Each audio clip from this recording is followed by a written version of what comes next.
Provincial Immunization Summit 2025 inilunsad sa lungsod ng Kawayan. Ang detalye ng balita hatid ni Idol Zena Marie Akdang.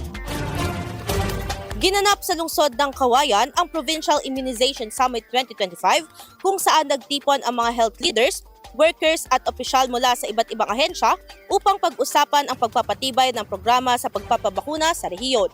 Tinalakay sa summit ang mga isyong kinakaharap ng probinsya tulad ng vaccine hesitancy, mga hamon sa logistics at ang pangangailangan ng mas malawak na suporta ng publiko. Ibinahagi rin ang kalagayan ng immunization sa global, national at regional na antas. Ayon kay Dr. Nelson Pagiriga ng Isabela Provincial Health Office, mahalaga ang pakikiisa ng bawat sektor upang mapalakas ang kumpiyansa ng mga mamamayan sa bakuna. Hinimok din ni DOH Regional Director Dr. Amelita Pangilinan ang mga kalahok na maglunsad ng mas masigasig at maayos na kampanya sa pagpapabakuna. Kinilala ang mga bayan at lungsod na nakapagtala ng mataas na immunization coverage noong 2024. Nagtapos ang summit sa isang pledge of commitment mula sa mga dumalo bilang suporta sa adhikain para sa mas malusog na Isabela.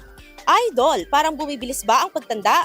Ang dahilan humihina ang cell division o pagpapalit ng bagong cell habang nagkakaedad. Natutuyo ang balat dahil sa paghina ng elasticity. Para mapigilan ito, mag-DTX 500 na. May antioxidants at vitamins, polyphenols at flavonoids na pumipigil sa collagen degradation.